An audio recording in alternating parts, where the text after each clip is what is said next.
Assalamualaikum warahmatullahi wabarakatuh. Selamat pagi teman-temanku semuanya, calon pendaftar calon CPNS tahun 2021. Mari kita belajar bersama untuk berlatih soal HOTS ya, yang tes wawasan kebangsaan atau TWK. Trik mudah cara menjawab atau menyelesaikan soal-soal HOTS yang tentang wawasan kebangsaan ya, dalam rangka menghadapi tes kemampuan dasar dari calon pegawai negeri sipil tahun ini ya.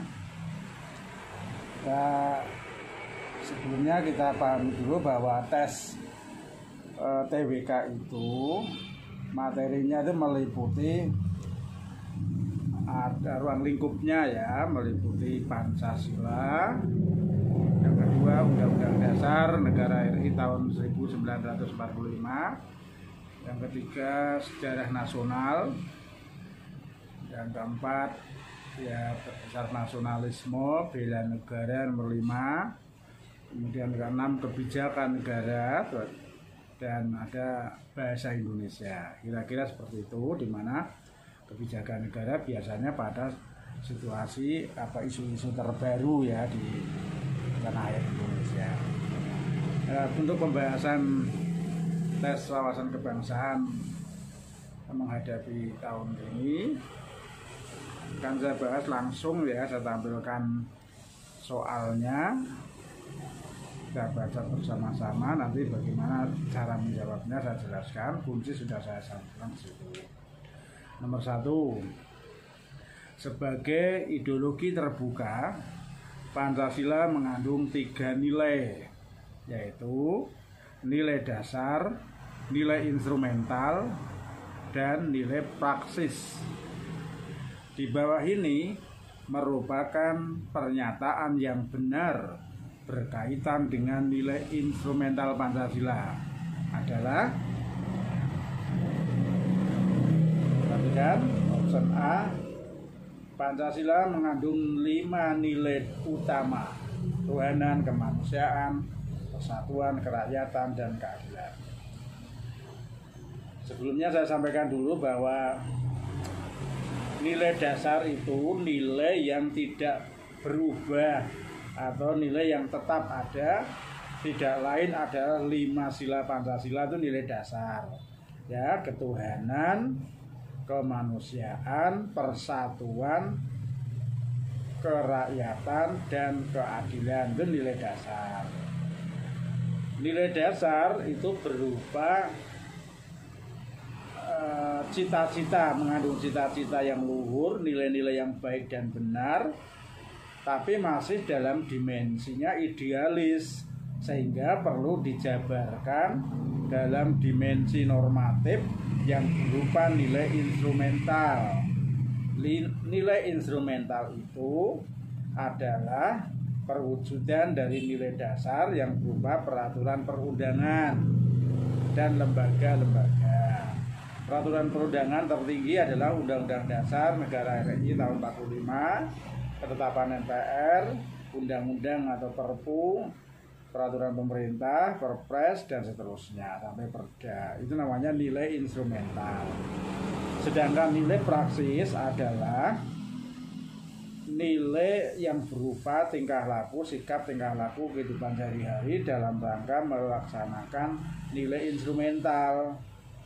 Dimensinya realita ya. Jadi kalau nilai dasar dimensinya idealis, nilai instrumental dimensinya normatif berupa aturan-aturan, nilai praksis dalam dimensinya realitas perilaku sehari-hari.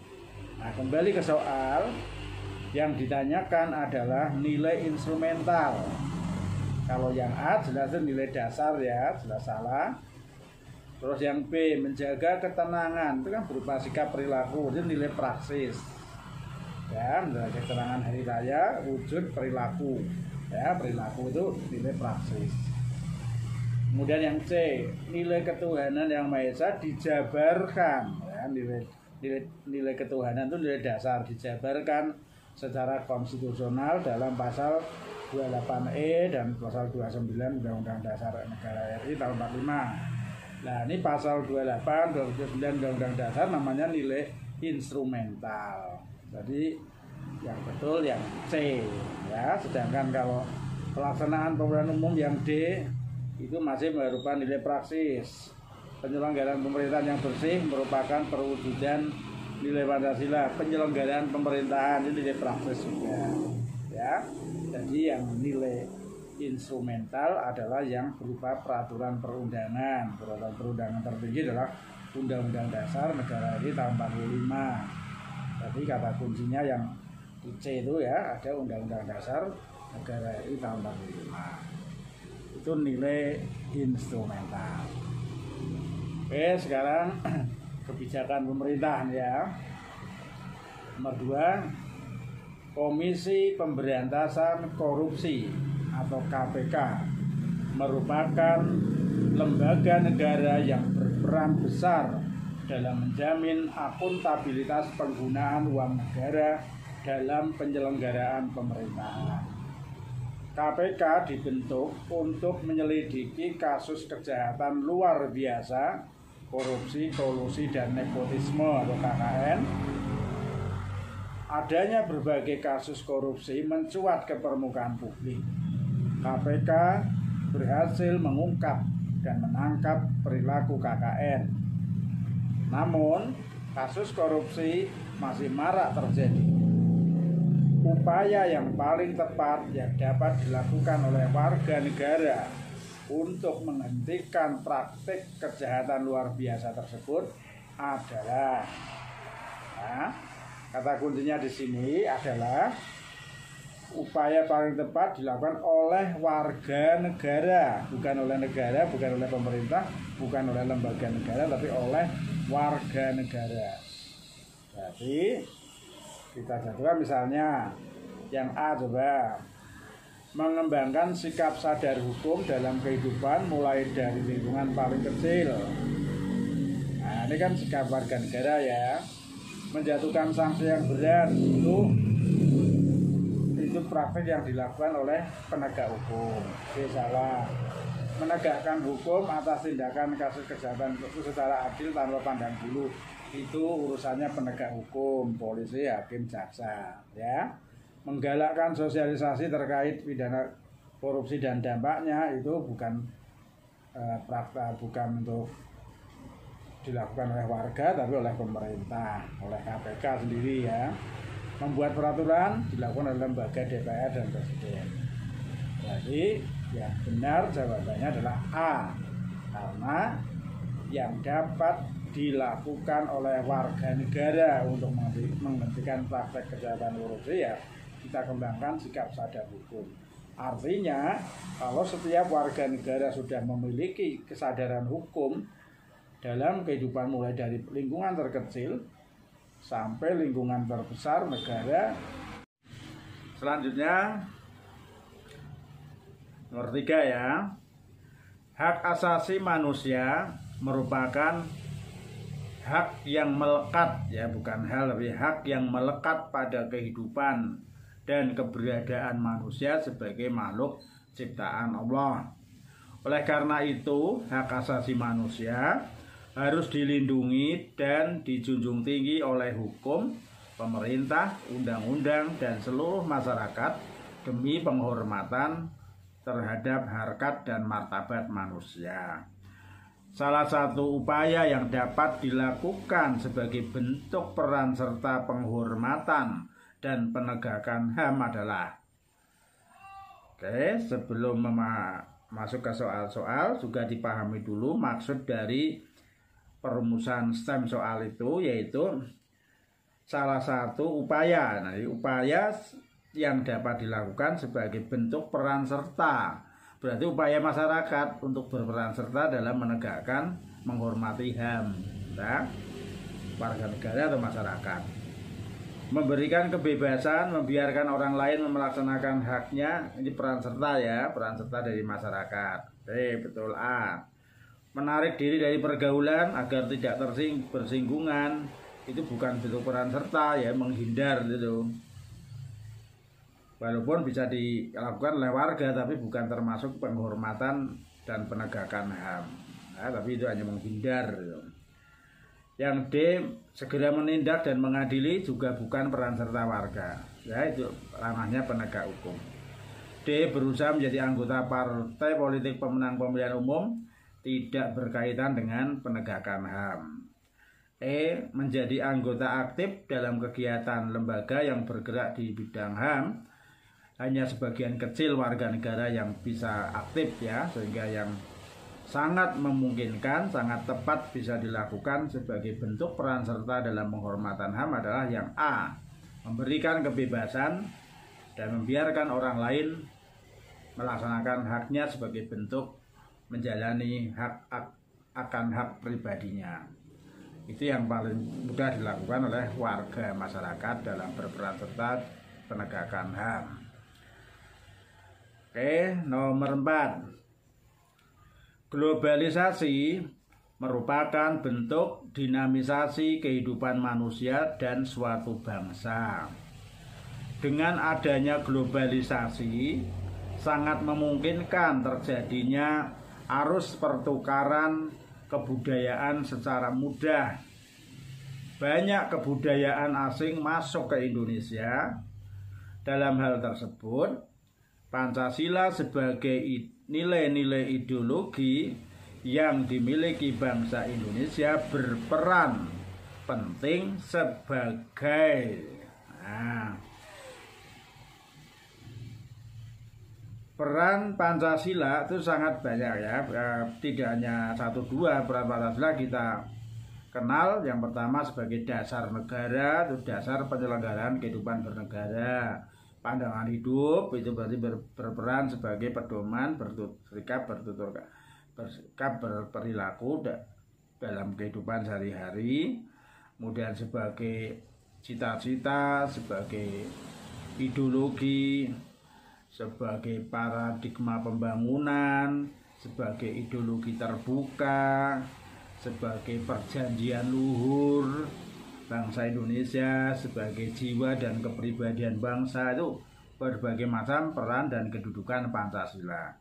Terkait dengan masuknya budaya asing ke Indonesia yang dengan mudah dengan akibat globalisasi, maka dalam hal ini peran Pancasila dalam hal ini lebih tepat pada pandangan hidup dalam memahami tidak parameter itu semacam indikator ukuran cocok tidaknya budaya asing itu bisa diterima, diadopsi oleh budaya Indonesia. Jadi semacam kayak penyaring lah, Pancasila sebagai penyaring. Artinya kalau budaya asing itu baik, bermanfaat, sesuai dengan nilai Pancasila, tidak bertentangan dengan Pancasila, maka bisa diterima. Tapi kalau budaya asing tidak baik, kurang bermanfaat, dan tidak sesuai dengan nilai-nilai Pancasila, maka akan ditolak. Nah, dalam hal ini Pancasila sebagai penyaring, parameternya ya, sesuai dengan Pancasila bermanfaat kita terima, tidak sesuai, tidak bermanfaat kita tolak. Itu yang namanya parameter cocok tidaknya kebudayaan asing diadopsi oleh bangsa Indonesia ya. Jadi kedudukan Pancasila yang dimiliki bangsa Indonesia dalam hal ini untuk mencegah budaya asing yang tidak sesuai supaya tidak diterima, yang sesuai yang baik-baik saja, semacam semangat kerja keras, kedisiplinan, etos kerja tinggi. Nah, itu yang baru diterima, menghargai orang ya. Yang bagus-bagus itu diterima. Nah. Oke, yang berikut nomor 5. Warga negara Indonesia seharusnya mengenal dan mengetahui semua hal yang berkaitan dengan bangsa Indonesia. Oleh karena itu, pemerintah membentuk sebuah konsep tentang pengenalan bangsa yang dikenal dengan wawasan Nusantara. Warga negara Indonesia harus mempelajari wawasan Nusantara agar apa? Nah, sebelum kita tahu tujuan dari wawasan Nusantara, kita pahami konsep wawasan Nusantara. Jadi wawasan Nusantara itu pandangan, cara pandang terhadap Nusantara. Nusantara itu wilayah tanah air kita sebagai satu kesatuan. Ya, itu wawasan Nusantara. Sehingga kita memandang wilayah negara atau seluruh bangsa Indonesia sebagai satu kesatuan bangsa, satu kesatuan politik, satu kesatuan ekonomi, satu kesatuan sosial budaya, dan satu kesatuan pertahanan keamanan. Ya, jadi perwujudan wawasan Nusantara ada 5 bidang. Yang pertama, perwujudan kepulauan Nusantara sebagai satu kesatuan ideologi politik, ya, jadi 4 bidang politik.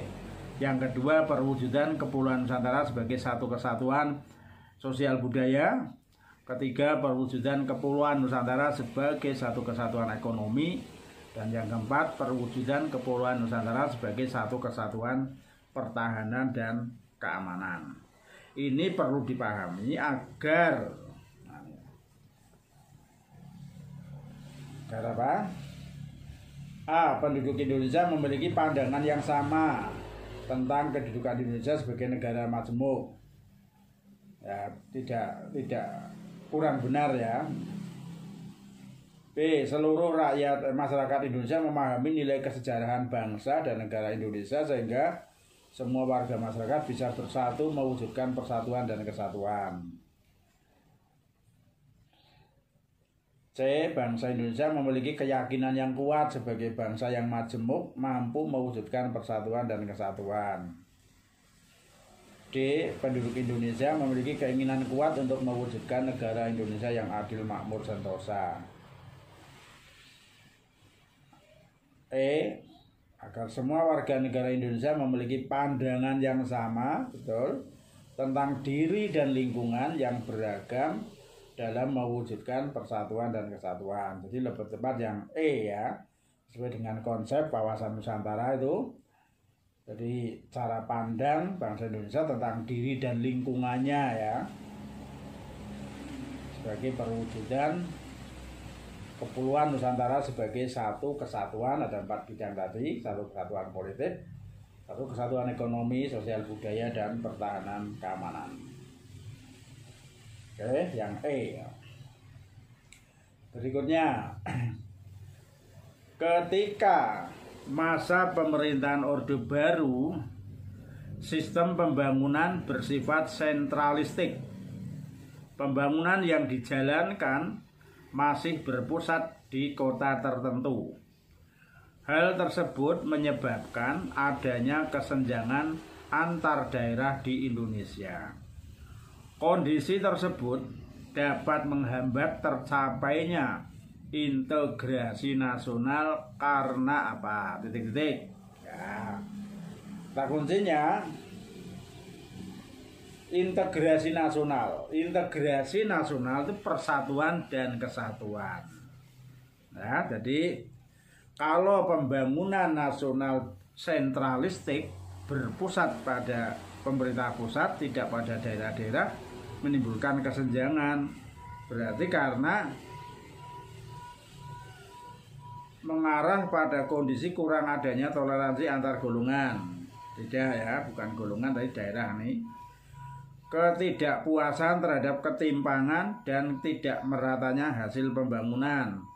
Betul, ya, yang di selama Orde Baru itu pembangunan ya mayoritas, ya, lebih 80% itu di Pulau Jawa, sehingga di luar Pulau Jawa ketinggalan, sehingga menimbulkan ketidakpuasan karena timpang, ya, tidak meratanya hasil pembangunan. Itu bisa menimbulkan disintegrasi bangsa atau menghambat persatuan, karena ada merasa daerah yang merasa tidak diperhatikan, merasa tidak adil, akan memberontak, mengadakan kegiatan separatisme dan lain-lain, ya. Itu yang menghambat tercapainya integrasi nasional adalah ketidakpuasan, adanya ketimpangan dan tidak meratanya hasil pembangunan. Berikutnya, Indonesia menganut sistem demokrasi terpimpin setelah keluarnya Dekret Presiden 5 Juli 59. Pada masa tersebut, kedudukan presiden sangat kuat, sehingga mengakibatkan terjadinya beberapa penyimpangan. Salah satu penyimpangan yang terjadi adalah, nah ini yang ditanyakan salah satu, padahal penyimpangan pada masa Orde Lama, pada demokrasi terpimpin, itu sangat banyak penyimpangan, ya, lebih dari 5 atau 7 lebih. Sehingga antara lain ya, misalnya penyimpangan pertama, pembubaran DPR, ya, hasil pemilihan umum 55 dibubarkan, dibentuk DPR GR tanpa melalui pemilihan umum, malah didekret sendiri membubarkan Badan Konstituante, membentuk MPRS tanpa pemilihan umum, membentuk DPAS tidak dengan undang-undang tapi dengan peraturan presiden, Penpres, ya, penetapan presiden. Ada lagi pengangkatan presiden seumur hidup, Pak Karno oleh MPRS, ya, diangkat presiden seumur hidup. Ada lagi penyimpangan berupa keluar dari anggota PBB, konfrontasi dengan Malaysia, dan puncaknya adalah pemberontakan G30S PKI. Nah, salah satunya ada kelihatan di situ, adanya gerakan yang berupa mengganti ideologi Pancasila. Itu bukan penyimpangan, ya, itu di awal kemerdekaan kalau itu, ya. Maraknya penyampaian pendapat secara bebas tidak ada. Munculnya partai politik yang menggulingkan kekuasaan pemerintahan yang sah, tidak jelas partai politik mana. Yang jelas ada pengangkatan presiden seumur hidup, itu jelas penyimpangan yang dari pasal 7, ya. Nah, itu jadi yang D jawabannya. Berikutnya, ketika masa periode awal kemerdekaan Indonesia, terjadi beberapa penyimpangan terhadap konstitusional seperti yang tercantum dalam Undang-Undang Dasar Negara Republik Indonesia tahun 1945.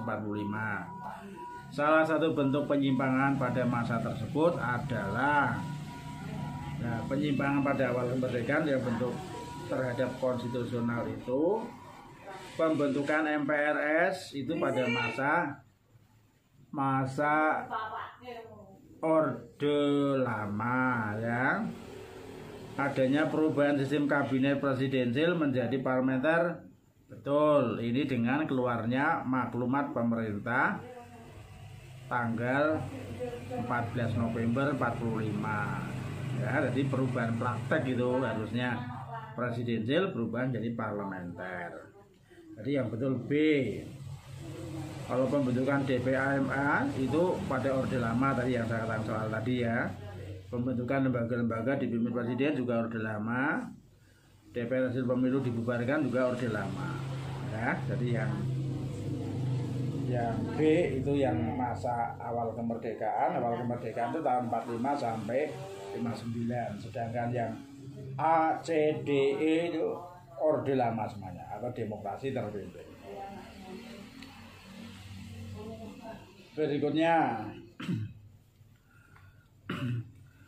amandemen Undang-Undang Dasar Negara Republik Indonesia tahun 1945 telah dilakukan sebanyak 4 kali.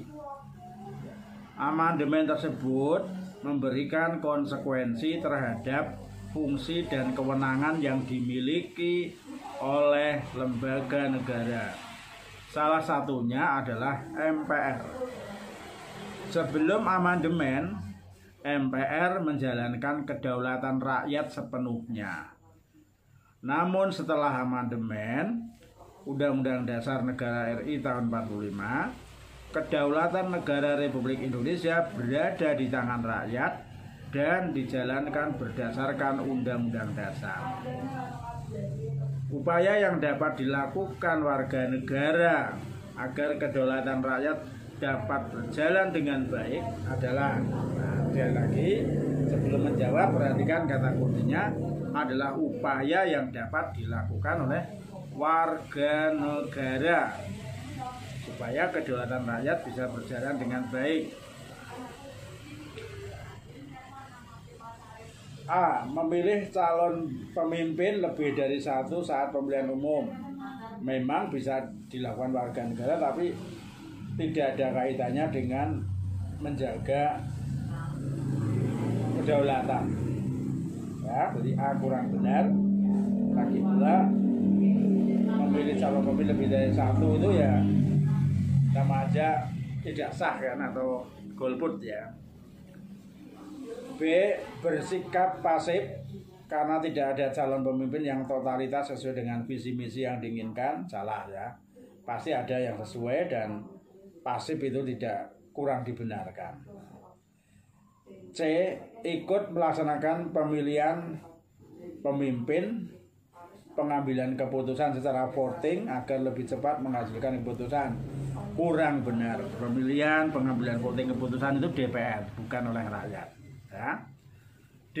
Berpartisipasi aktif dan menggunakan hak suara yang dimiliki dalam pemilihan umum. Ini sangat benar. Jadi ketika semua warga negara berpartisipasi aktif menggunakan hak suaranya yang di dalam pemilihan umum, itu insya Allah bisa menjaga agar kedaulatan rakyat bisa berjalan dengan baik ya. Sebab kalau tingkat partisipasi warga negara dalam menggunakan hak pilihnya dalam pemilihan umum rendah, itu nanti kedaulatan negara kurang bisa terlaksana dengan baik ya. Jadi yang benar jawabnya adalah D. Kalau unjuk rasa itu tidak dibenarkan, ya dibenarkan saja, tapi maaf ya, tapi ini nggak ada kaitannya dengan upaya yang dilakukan warga negara agar kedaulatan rakyat berjalan dengan baik ya. Yang lebih tepat adalah berpartisipasi. Berikutnya, kemerdekaan bangsa Indonesia tidak terlepas dari perjuangan para pejuang saat masa penjajahan, baik secara radikal maupun moderat. Perjuangan kemerdekaan bangsa Indonesia mulai terorganisir sejak tumbuhnya rasa nasionalisme para pejuang bangsa, terutama pada generasi muda dan kalangan terpelajar. Rasa nasionalisme tumbuh pertama kali di Indonesia di latar belakangi oleh adanya A. Munculnya gerakan orang-orang bumi putra terpelajar. Betul ya, masuknya pengaruh paham yang sedang berkembang, tidak. Transisi corak kehidupan rakyat ke masa industri juga salah. Corak adanya rasa memiliki antar sesama, tidak. Keinginan kuat untuk merdeka dan bebas dari penindasan. Jadi rasa nasional tumbuh pertama kali di Indonesia, latar belakangnya adalah munculnya gerakan orang bumi putra terpelajar atau adanya keinginan yang kuat untuk merdeka dan bebas dari penindasan. Ya pertama kali kan keinginan ya, baru adanya gerakan untuk itu. Jadi jawabnya yang benar adalah E. Rasa keinginan yang kuat untuk merdeka